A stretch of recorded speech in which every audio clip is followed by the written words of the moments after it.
February 1943. The mountains of Norway are blanketed in snow and darkness. Deep in the wilderness, a small group of men prepares for one of the most daring raids of World War II. Their target, a fortified industrial complex producing a substance that could change the course of the war. This is the story of Operation Gunnerside and the mission to stop Hitler's atomic bomb. To understand this operation, we must first understand what was at stake. By 1942, scientists on both sides of World War II were racing to unlock the power of the atom. The potential for an atomic weapon was understood by physicists in Germany, Britain, and America. Whoever developed this weapon first would hold an overwhelming advantage. Creating an atomic bomb required several key components and rare materials. One of these materials was heavy water, known scientifically as deuterium oxide. Heavy water looks and tastes like ordinary water, but its molecular structure is different. It contains deuterium, a heavier isotope of hydrogen instead of regular hydrogen. In the early 1940s, heavy water was considered essential for controlling nuclear reactions. It could be used as a moderator in nuclear reactors to slow down neutrons. This made it a critical component in the German atomic weapons program. There was only one facility in the world producing heavy water in significant quantities. The Vemork hydroelectric plant in Rjukan, Norway. Located in the Telemark region, Vemork was a massive industrial complex. Built into the side of a steep mountain gorge, it was naturally fortified by geography. The plant used hydroelectric power to produce fertilizer and other chemicals. But in the basement, a special facility produced heavy water through electrolysis. Norway had been occupied by Germany since April 1940. The Germans quickly recognized the strategic value of the Vemork plant. They ordered increased production of heavy water and shipped it back to Germany. By 1942, Allied intelligence had learned of German interest in heavy water. They understood the implications for atomic weapons development. The British Special Operations Executive, known as SOE, was tasked with stopping production. SOE had been created in 1940 to conduct espionage and sabotage in occupied Europe. Their motto was to set Europe ablaze through guerrilla warfare and subversion. The mission to destroy the heavy water facility would be one of their most important operations. Planning for the operation began in late 1942. The first challenge was gathering intelligence about the Vemork plant. SOE had contacts with the Norwegian resistance movement. These brave men and women risked their lives gathering information for the Allies. One key source was Einar Skinnerland, a Norwegian resistance member. He had worked at Vemork before the war and knew the facility intimately. Skinnerland provided detailed information about the plant's layout and security measures. He also sent samples of the heavy water to England for analysis. The plant was heavily guarded by German troops. The facility sat at the bottom of a deep gorge with steep cliffs on one side. A single bridge provided the only easy access across the gorge. This bridge was heavily guarded and watched around the clock. The plant itself was surrounded by minefields and barbed wire. Floodlights illuminated the perimeter at night. Guard patrols circled the facility constantly. Inside, German security personnel monitored all entrances. The heavy water production cells were located in the basement. This was the most secure part of the facility. Attacking such a well-defended target would require careful planning and exceptional skill. The first attempt to sabotage Vemork came in November 1942. This operation was called Freshman. It involved British commandos from the Royal Engineers. The plan was to land these troops by glider near Vemork. They would then march to the plant, conduct the sabotage, and escape to Sweden.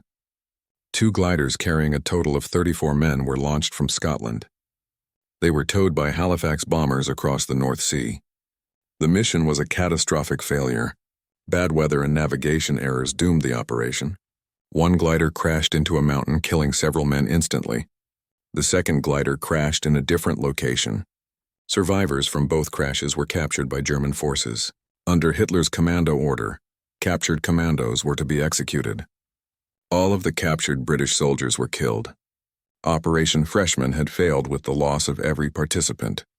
The failure of Freshman made clear that a different approach was needed. A conventional military assault was too risky and too likely to fail. SOE decided that the next attempt would use Norwegian Commandos. Men who knew the terrain, spoke the language, and could blend in if necessary. The plan called for 2 teams. First, an advance party would parachute in to prepare the way. Then, A sabotage team would join them to conduct the actual attack. The advance party was codenamed Swallow. 4 Norwegian soldiers were selected for this dangerous mission. Jens Anton Poulsen was the leader, an experienced outdoorsman. Knut Haugland was the radio operator, skilled in Morse code and communications. Klaus Hellberg was another member, known for his skiing ability. Arne Kjellstrup completed the team. These 4 men parachuted into Norway in October 1942. Their mission was to reconnoiter the target and prepare a landing site for the main force. They were also to gather additional intelligence and establish radio contact with England. The Swallow team landed in harsh conditions. Norwegian winter in the mountains is brutally cold and dark. Temperatures can drop to minus 30 degrees Celsius. Blizzards can last for days, reducing visibility to 0. The team established a base camp in the wilderness. They lived in primitive conditions, sheltering in cabins and snow caves. Food was scarce, and they survived by hunting reindeer and rationing supplies. For 4 months, the Swallow team waited in the mountains. They monitored German activity around Vemork. They maintained radio contact with SOE headquarters in England. They prepared drop zones for the incoming sabotage team. And they endured the savage Norwegian winter. Meanwhile, in Britain, the sabotage team was being assembled. This team was codenamed Gunnerside. 6 Norwegian Commandos were selected from volunteers in the Free Norwegian Forces. Joachim Ronneberg was chosen as the leader. At just 23 years old, Ronneberg was calm, intelligent, and decisive. He had escaped Norway after the German invasion and joined the resistance. Knut Haukelid was the second in command, tough and resourceful. Fredrik Kaiser was an expert in demolitions. Kasper Edlund, Hans Storhaug, and Birger Stromsheim completed the team. These 6 men underwent intensive training in Scotland. They practiced sabotage techniques, learning how to use explosives precisely. They studied models and blueprints of the Vemork plant. They rehearsed the attack repeatedly until every man knew his role perfectly. They trained in survival skills for the Norwegian winter. They learned to ski cross-country, navigate in darkness, and endure extreme cold. Physical fitness was emphasized as the mission would be physically demanding. The team also trained in escape and evasion. After the sabotage, they would need to escape across hundreds of miles to neutral Sweden. They carried cyanide capsules in case of capture. Every man understood that failure could mean torture and execution. On the night of February 16, 1943, the Gunnerside team departed from Scotland. They flew in a Halifax bomber across the North Sea toward Norway. The flight was long and cold, the aircraft buffeted by winter winds. Each man carried equipment weighing over 50 kilograms. Weapons, explosives, food, winter clothing, skis, and survival gear. The aircraft reached the drop zone in the early morning hours. The Swallow team had marked the landing site with signal lights. One by one, the Gunnerside team jumped into the darkness. Parachuting at night in winter is extremely dangerous. The men could not see the ground approaching in the darkness. Landing on rocks or in deep snow could cause serious injury. Fortunately, all 6 men landed safely. They gathered their equipment in containers that had been dropped with them. The Swallow team found them and guided them to a cabin. For the first time in months, the advance team had company. The reunion was emotional, but there was no time for celebration. The combined team now numbered 10 men. They spent the next few days finalizing their plan. Ronneberg and the team leaders studied every detail of the Vemork plant. They memorized the layout of the facility. They identified the exact location of the heavy water cells. They planned multiple routes of approach and escape. They prepared their explosives and checked their weapons. The attack was scheduled for the night of February 27, 1943. This would give them time to reach the target and take advantage of the long winter darkness. On February 27th, the team set out from their cabin. They traveled on skis, covering miles of mountainous terrain. The journey to Vemork took several hours of hard skiing. They wore white camouflage suits to blend with the snow. Each man carried weapons and explosives carefully packed. As they approached Vemork, they could see the massive plant below. The facility was lit up against the dark mountainside. Guard towers were visible and searchlights swept the perimeter. The team established an observation post overlooking the plant. They watched the guard rotations and timing. They identified patrols and security procedures. As night fell, they prepared for the final approach. The plan was to descend into the gorge, cross the icy river at the bottom, then climb up the steep slope on the far side to reach the plant. This route avoided the heavily guarded bridge.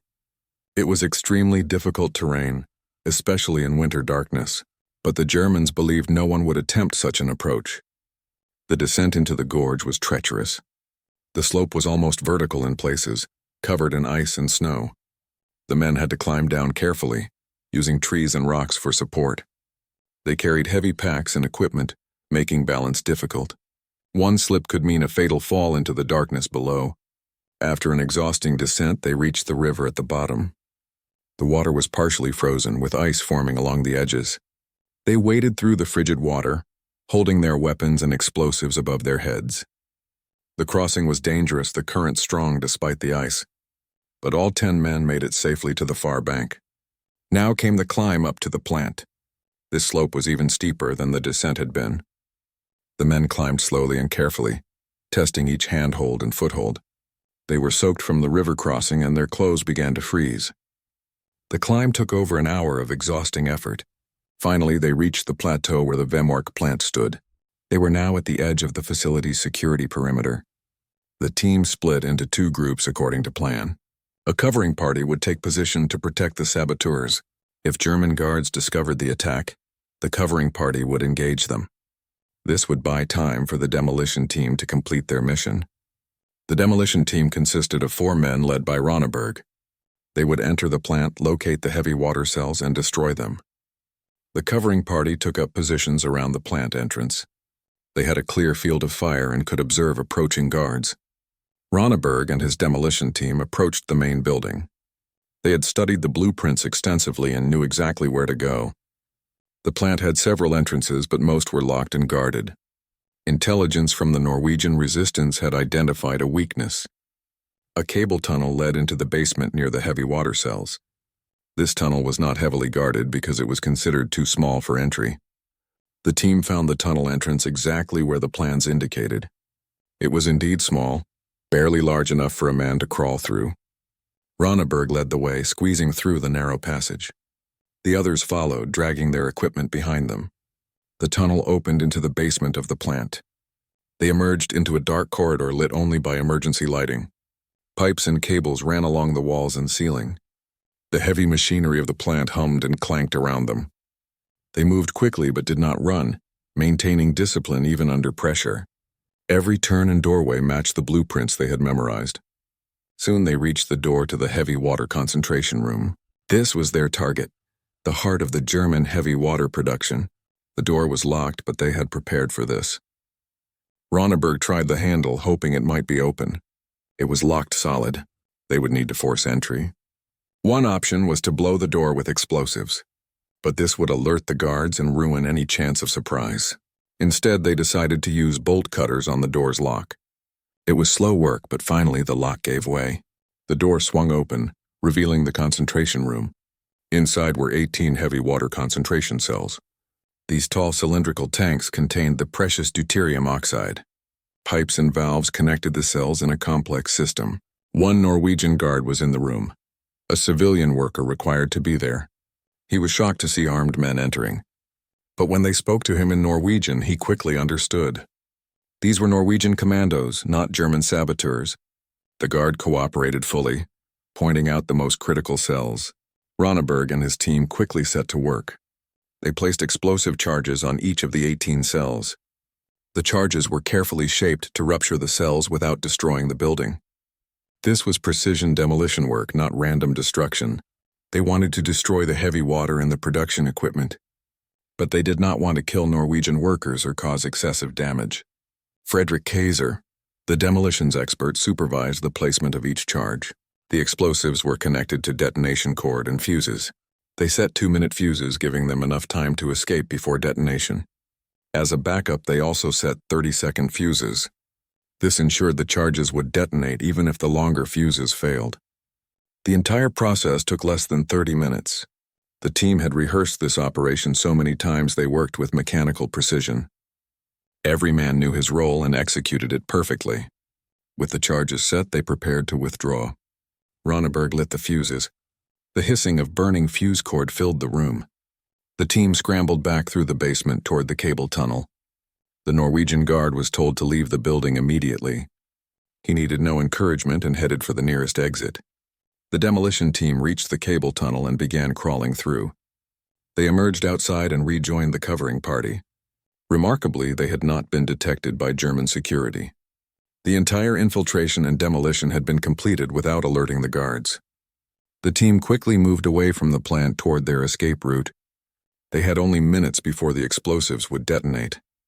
They were descending back toward the gorge when the charges exploded. The blast was muffled by the heavy concrete structure of the plant. From outside, it sounded like a dull thump rather than a massive explosion. But inside the concentration room, the effect was devastating. All 18 heavy water cells were ruptured. Over 3,000 liters of heavy water poured out onto the floor. The precious liquid drained away through floor drains into the river below. The production equipment was destroyed beyond immediate repair.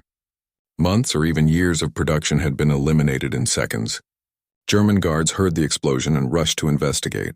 Air raid sirens began wailing across the facility.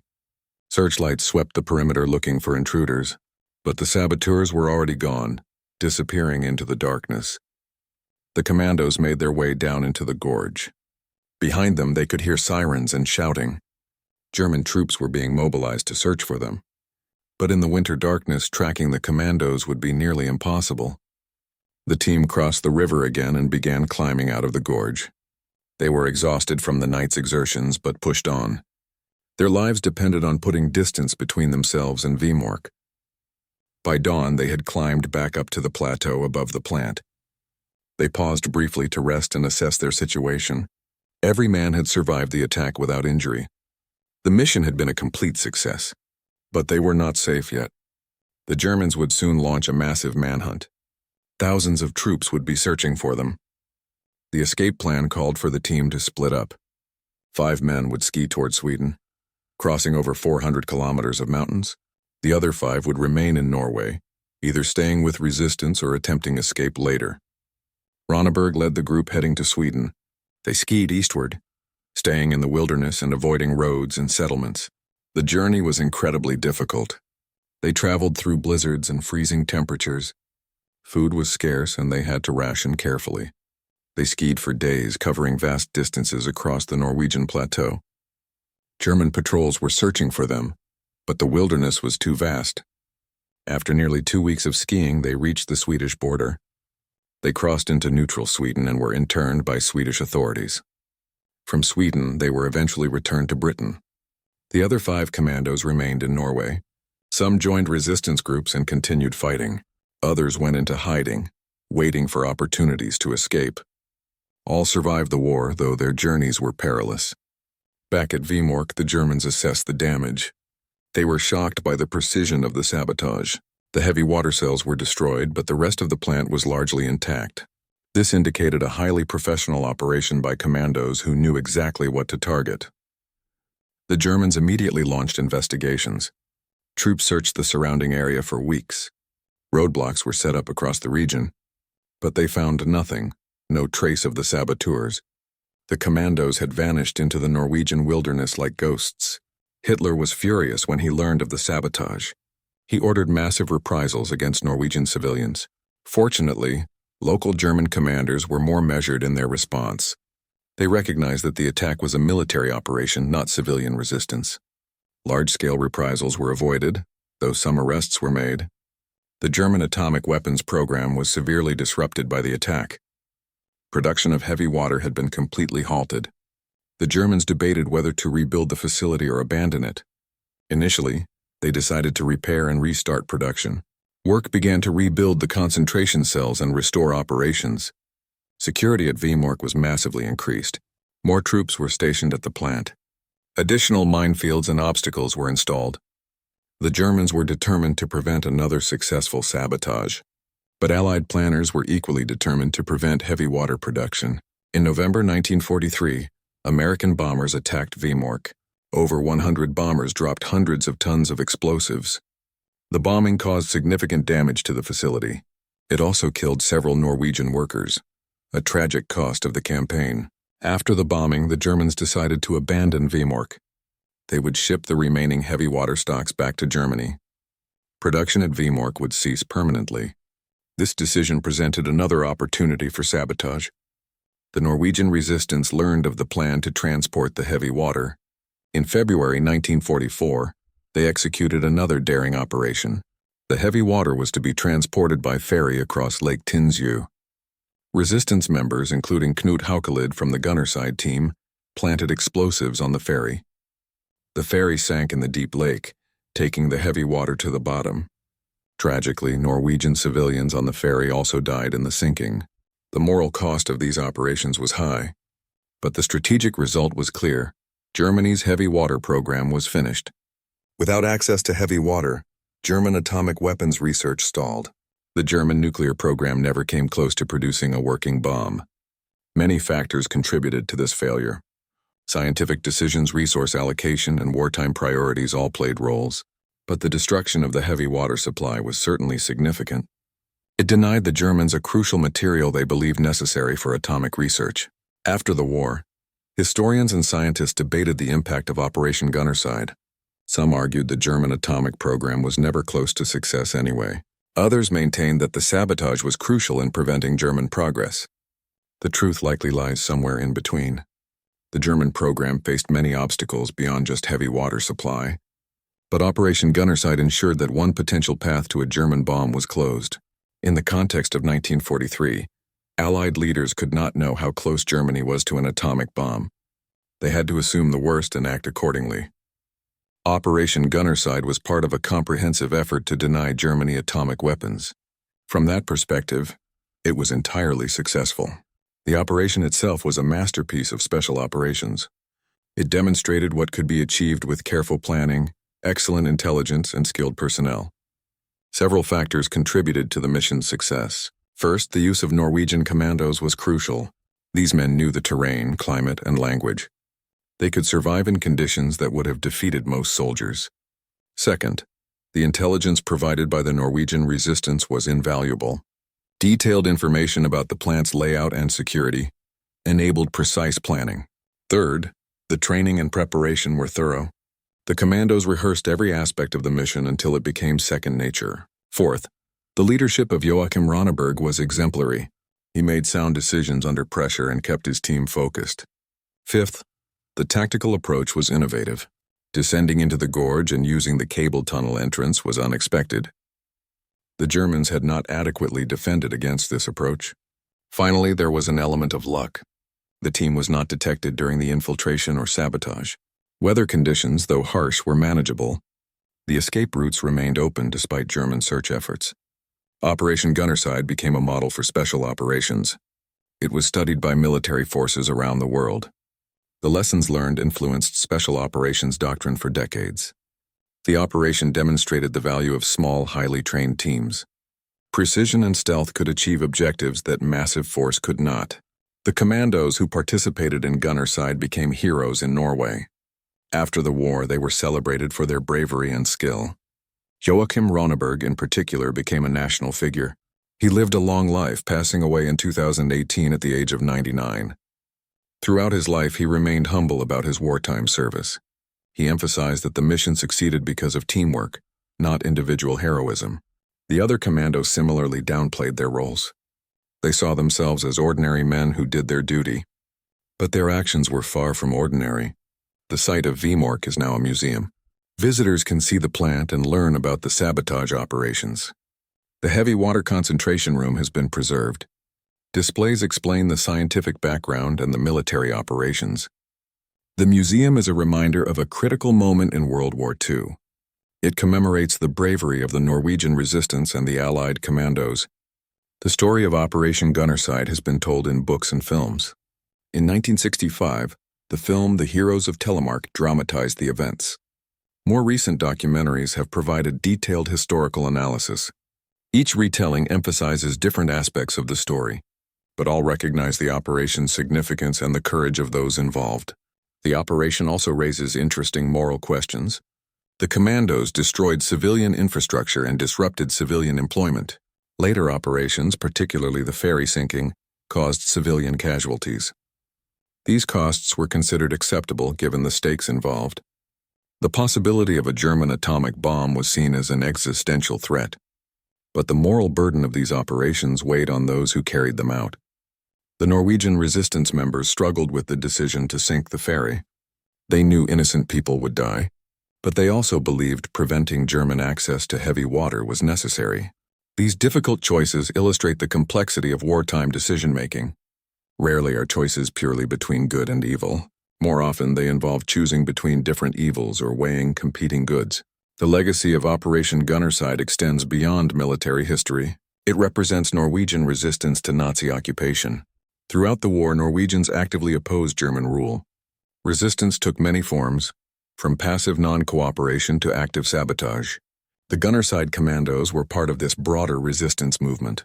Their success inspired other acts of resistance. It showed that even a small group could strike meaningful blows against occupation.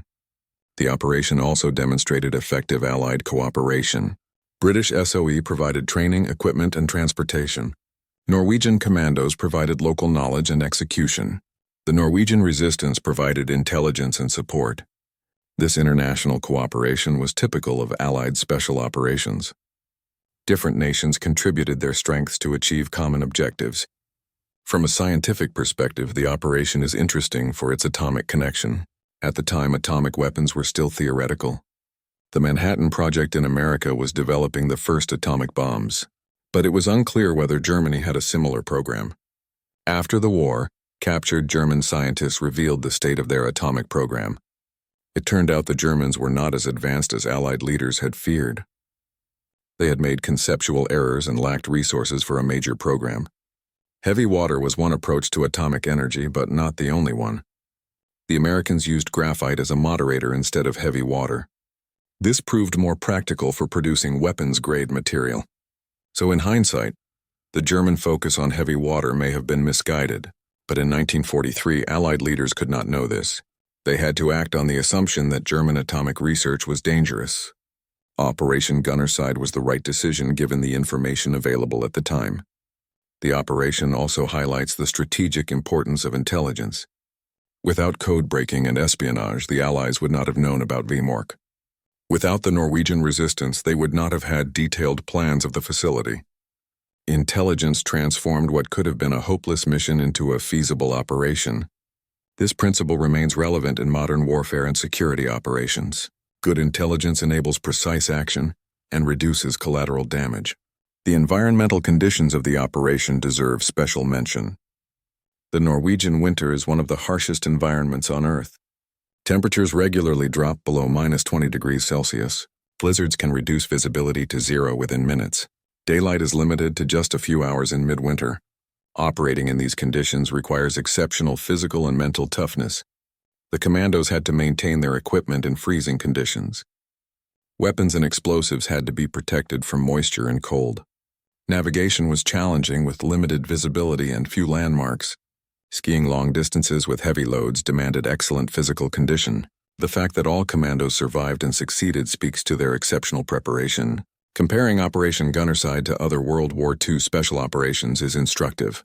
Many famous raids involved larger forces and more firepower. The raid on St. Nazaire involved hundreds of commandos and massive explosives. Airborne operations like D-Day involved thousands of paratroopers.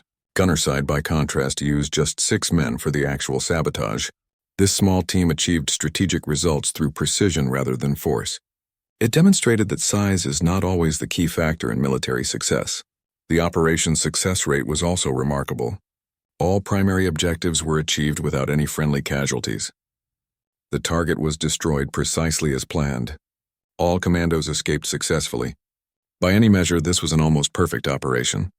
Few military operations in history can claim such complete success. As we conclude this account of Operation Gunnerside, several themes emerge. First, the power of careful planning and preparation. The commandos succeeded because they had rehearsed every detail. Second, the importance of using the right people for the right mission. Norwegian commandos were ideal for this operation, in ways foreign troops would not have been. Third, the value of good intelligence in enabling precise action. Fourth, the courage required to undertake dangerous missions in terrible conditions. Fifth, the strategic impact that small teams can achieve. These lessons remain relevant for military and security operations today. The story also reminds us of the human cost of war.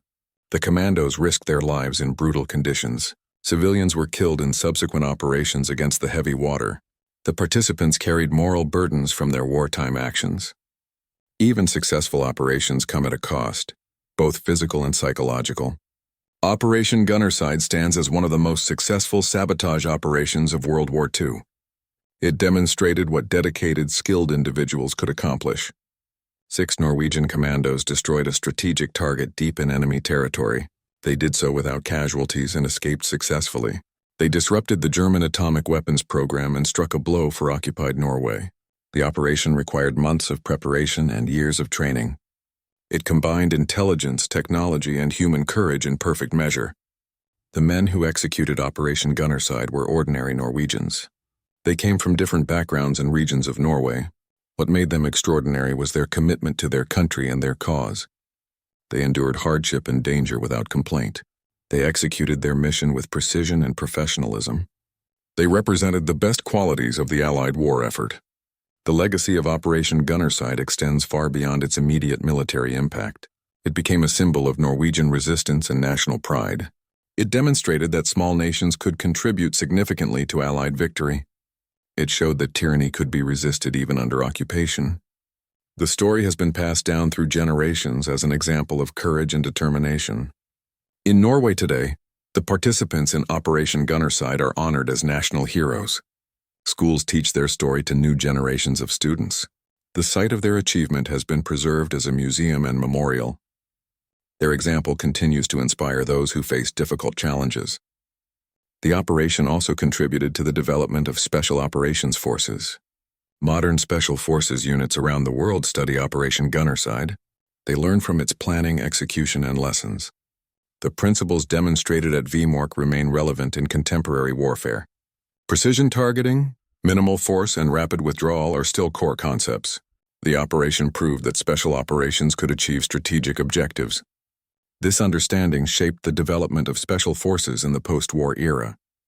Units like the British SAS, American Special Forces, and others drew lessons from operations like Gunnerside.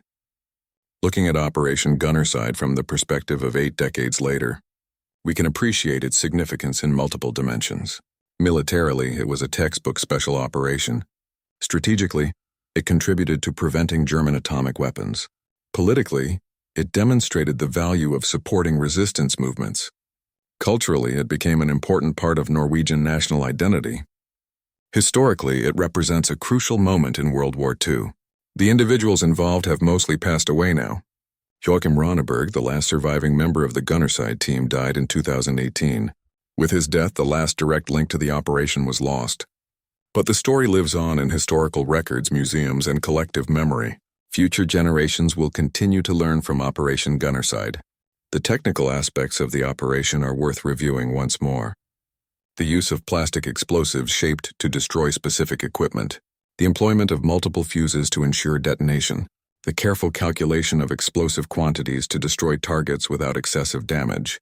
These technical details reflect sophisticated demolition expertise. The commandos were not simply placing bombs randomly. They were conducting precision engineering work under combat conditions. This level of technical proficiency was rare even among military forces. The operation also demonstrated effective mission command principles. Ronneberg was given a clear objective: destroy the heavy water production facility. But he was allowed flexibility in how to achieve this objective. He could adapt his tactics based on conditions on the ground.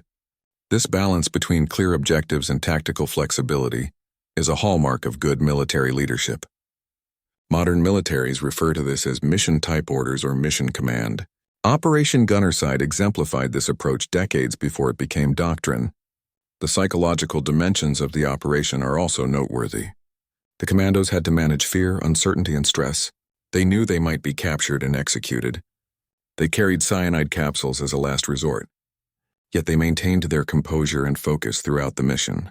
This psychological resilience was as important as their physical and technical skills. Modern special forces place great emphasis on psychological selection and training. The ability to function under extreme stress is recognized as critical. The Gunnerside team demonstrated this quality long before it was systematically studied. The role of the Swallow Advance Party deserves additional recognition.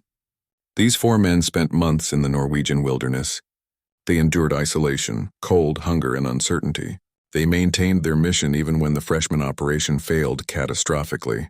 They knew that failure might mean their comrades had died for nothing. Yet they remained in position, ready to support the next attempt. Their endurance and dedication were essential to the mission's success. Without Swallow, gunnerside would have been impossible. The Norwegian resistance movement's contribution was equally vital. Einar Skinnerland and others risked their lives gathering intelligence. They operated under German occupation, facing constant danger of discovery. If caught, they would have been tortured and executed. Yet they continued their work, driven by commitment to their country. The intelligence they provided made the difference between success and failure. Resistance movements throughout occupied Europe made similar contributions. They gathered intelligence, conducted sabotage, and aided Allied operations. Their collective impact on the war effort was significant, though often underappreciated. Operation Gunnerside highlighted the value of supporting and working with resistance movements. The British SOE played a crucial role in enabling the operation. SOE provided training facilities, equipment, and transportation. They coordinated intelligence and planned logistics. They maintained communications with teams in the field. SOE represented a new approach to warfare, emphasizing unconventional operations. Churchill's directive to set Europe ablaze was realized through operations like Gunnerside. The organization faced skepticism from conventional military leaders. But operations like Gunnerside proved the value of special operations. After the war, SOE was disbanded, but its legacy lived on. Modern special operations forces owe much to SOE's pioneering work. The ethical dimensions of the operation remain thought-provoking. The commandos were ordered to destroy a civilian industrial facility. This was a legitimate military target because of its contribution to the German war effort. But it blurred the line between military and civilian targets. The subsequent bombing of Vemork killed Norwegian workers. The ferry sinking killed Norwegian civilians. These actions were justified by military necessity, but they came at a human cost. Modern international law and ethics of warfare continue to grapple with such issues. When does a civilian facility become a legitimate military target? What level of civilian casualties is acceptable in achieving military objectives? These questions have no easy answers and remain relevant today. The environmental impact of conducting operations in pristine wilderness is another consideration. The Norwegian mountains and forests are ecologically sensitive areas. Military operations inevitably leave traces and cause disturbances. Today, we are more conscious of environmental impacts than people were in 1943. But even then, there was appreciation for preserving Norway's natural beauty. The commandos operated with minimal environmental impact, given their circumstances. They used the wilderness for cover and survival, not destruction. The geopolitical context of Operation Gunnerside is worth examining. In 1943, the war was at a critical juncture. The Soviets had stopped the Germans at Stalingrad. The British and Americans had invaded North Africa. The tide was turning, but victory was not yet assured. Germany still possessed formidable military power. The possibility of new German superweapons was a real concern. The V-2 rocket program was proceeding, eventually producing devastating weapons. German jet aircraft were under development. The fear of a German atomic bomb was reasonable given these other technological achievements. Operations like Gunnerside were part of a broader strategy to prevent German technological breakthroughs. The Allies bombed rocket facilities, aircraft factories, and research centers. They assassinated key scientists and disrupted supply chains. These efforts collectively slowed German technological progress. Operation Gunnerside was a successful element of this larger technological warfare. The human interest aspect of the story is compelling. Joachim Ronneberg lived to be 99 years old. He witnessed tremendous changes in the world during his long life. He saw Norway recover from occupation and become a prosperous, peaceful nation. He saw the Cold War rise and fall. He lived to see his wartime exploits commemorated in museums and films. Throughout his life, he remained modest about his achievements. He emphasized teamwork and luck rather than personal heroism. This humility is characteristic of many who performed extraordinary deeds in wartime. They saw themselves as ordinary people doing what was necessary. The other commandos similarly lived full lives after the war. Some remained in military service, others returned to civilian careers. They carried the memories of their wartime experiences throughout their lives. For some, these memories were sources of pride. For others, they were burdens accompanied by trauma and loss. The psychological impact of warfare affects even those on successful missions. As we bring this account to a close, we return to the central question. What made Operation Gunnerside so successful? The answer lies in the combination of multiple factors. Excellent intelligence provided knowledge of the target. Careful planning translated knowledge into an executable plan. Rigorous training prepared the team to execute the plan. Sound leadership coordinated all elements during execution. Individual courage enabled men to face danger and hardship. Teamwork allowed the group to function as a cohesive unit. Adaptability permitted adjustments when conditions changed. And yes, a measure of good fortune helped everything come together. Remove any one of these elements and the operation might have failed. Success required all factors to align. This is the nature of complex military operations. They require everything to go right to succeed. Operation Gunnerside is remembered not just as a successful mission, but as an example of what is possible when excellence is pursued. The commandos who climbed down into that frozen gorge, who infiltrated the Vemork plant in darkness, who placed their charges with precision and escaped undetected, they achieved something remarkable. Their story deserves to be remembered and retold, as an inspiration to those who face difficult challenges, as a lesson in how to plan and execute complex operations, as a reminder of the sacrifices made to preserve freedom. The heavy water facility at Vemork was rebuilt after the war. It returned to peaceful production of chemicals and fertilizers. Today it stands as a museum, preserving the memory of those dramatic events. Visitors can walk through the same corridors the commandos infiltrated. They can see the concentration room where the charges were placed. They can imagine what it must have been like on that cold February night in 1943. The museum ensures that Operation Gunnerside will not be forgotten, that future generations will know the story of courage and determination. In the end, Operation Gunnerside was about more than destroying a facility. It was about resisting tyranny and fighting for freedom. It was about ordinary people doing extraordinary things. It was about the power of courage, skill, and determination. These qualities are timeless and universal. They inspire us today as they did 80 years ago. This is the legacy of Operation Gunnerside, and the enduring tribute to the brave men who carried it out. This concludes the story of Operation Gunnerside, the mission to stop Hitler's atomic bomb. May we never forget their courage and their sacrifice.